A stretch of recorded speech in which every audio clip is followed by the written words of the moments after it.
BluePrince has been sweeping the gaming community over the last week with its mysterious little puzzle roguelike mechanics and surprising story running through. Personally, I love it, and I'll be the first to say I had no idea about this game. It wasn't even on my radar until shortly before it was released. And now it's in the conversation for Game of the Year. However, there are definitely some things I wish I knew before I started. So today I'm going through 10 key tips, whether you're just starting out or you've taken a few failed runs through the halls. These 10 spoiler-free tips should help you have a smoother and smarter start. A quick disclaimer to say apologies for my voice. I was stinking cold, which is typical because I've just got 10 days off of work, but I'm going to power on through. I will, as I said, try and keep this as spoiler-free as possible, but some things that come up early in the game may come up. So, without further ado, let's jump right in. Tip number 1.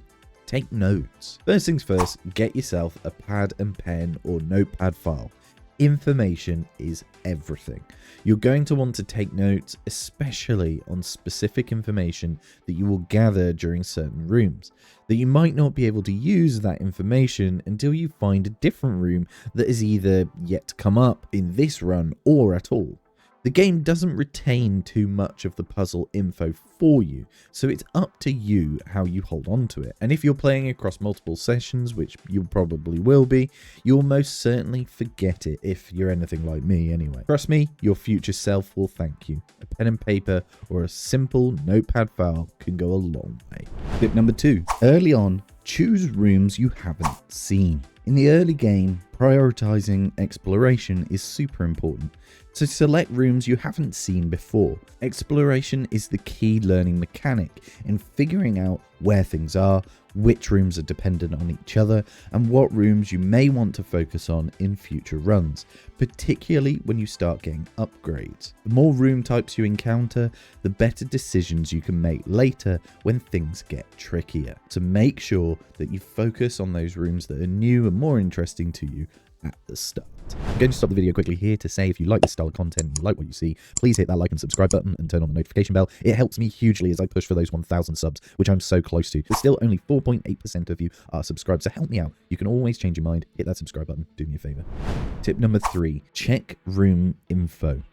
Gathering and understanding the different rooms is very important to make sure you are capitalizing on any synergies between the rooms. When you pull up the map, you can click on the existing rooms to gain certain information, such as the rarity of the room and how many times you've drafted it, and what kind of type the room might be. You can also hit R to bring up a full catalogue of the rooms, or at least those that you have found anyway.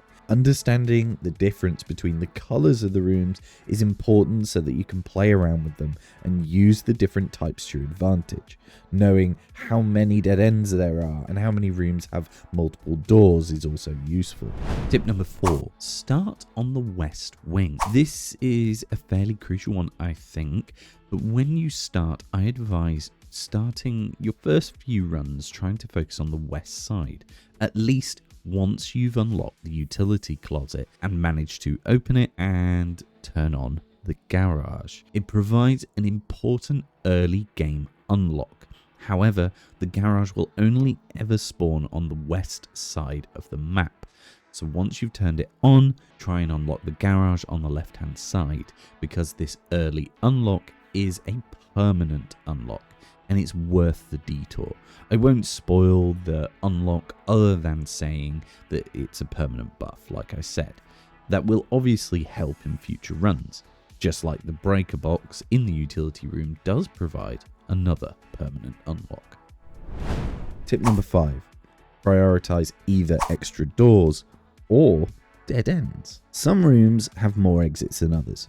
If you can, choose paths that lead to rooms with extra doors, and do this specifically if you can in the middle 3 columns, keeping options open as you can. However, using the early rows to use up the dead ends will set you up well for future ranks. Every run you have a draft pool, meaning if you use the dead ends early, you won't receive those dead ends later, giving more open door choices in the higher rank. This keeps your run flexible and prevents dead ends late. Understanding also that the far west and east columns naturally have more dead ends, which is why it's good to use up some of those dead end rooms on the far left and right. Also, be sure that you don't turn rooms into themselves. The orientation of all the rooms will be that the bottom door on the draft will be facing the door that you enter through. This can sometimes get a bit confusing or sometimes be overlooked. So make sure that when you're drafting your room that you hover over the tile and look at the map on the left. Last thing that you want to do is turn a room back into itself and box yourself in with no way to go forward. Tip number 6, explore everything, even repeats. Just because you've been in a room doesn't mean it's the same. Extra items can be within any room. Always give repeat rooms a once over to make sure that you don't miss out on any of those key items that you need, such as keys and gems and coins. Make sure to take everything else in those rooms also. What do I mean by that? Any text that you can see, the paintings, the items. Be sure to explore and check what you can and can't interact with. I'll tell you that some of these paintings will be worthwhile to understand. Tip number 7. Understand what the different items do. There are a bunch of quirky items in BluePrince, and knowing what each one does is huge, particularly before you go buying them. Spend some time figuring out how they work, whether it's for navigation, progression, or resource management. Items are everything in this game, so here's a quick list of what each one can do for you. Pause and screenshot if you need. Now understand, this is a list of the most standard items that you're going to come across, other than the keys, gems and coins and dice. There is a whole host of more rare and unique items that you will come across as you continue playing the game. However, I don't want to spoil that for you, so these are some of the more common ones. Worth saying also, there are multiple items that will increase your chance of a particular thing happening. Those increased chances are very noticeable. It's not a small increase in chance. It's very high. So understand that they're far more useful than you think. Tip number 8. Use steps wisely. Your steps are limited, so don't retrace your path unless you need to. It can sometimes be easy to draft a room and walk right in only to realize that you no longer want to go in this direction. Now you've wasted 2 steps by going in and out of that room. You can draft a room and then turn back before entering the room, as sometimes your draft choices mean that you'll select one, but you want to turn back and check out some other areas first.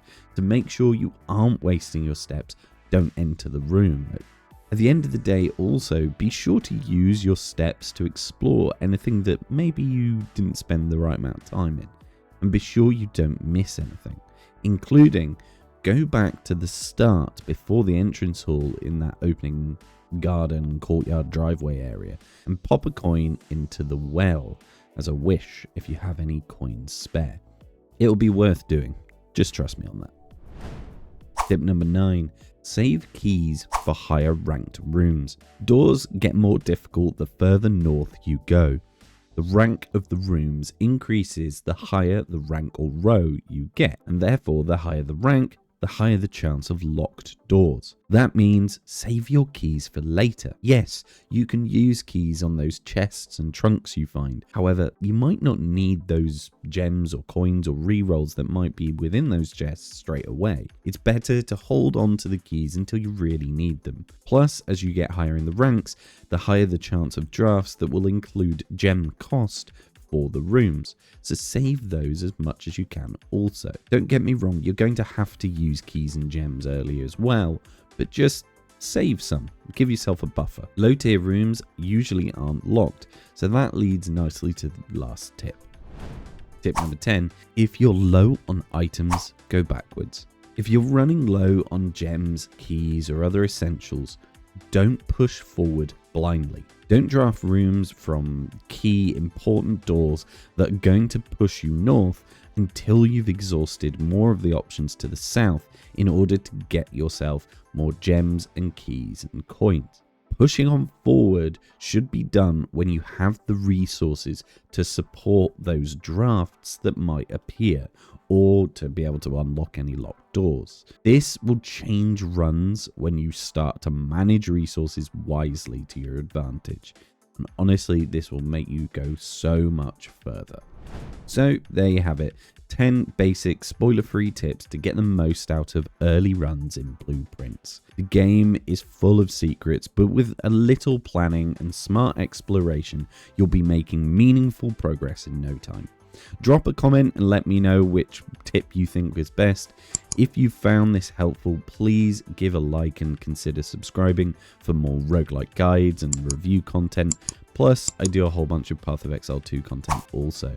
And if you want to, come check me out on Twitch.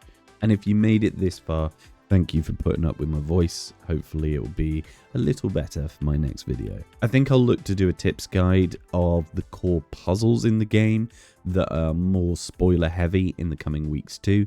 And also check out this video of some of the best other roguelikes coming this year. I've been JammyGiraffe, sending love and positivity as always. Jammy out.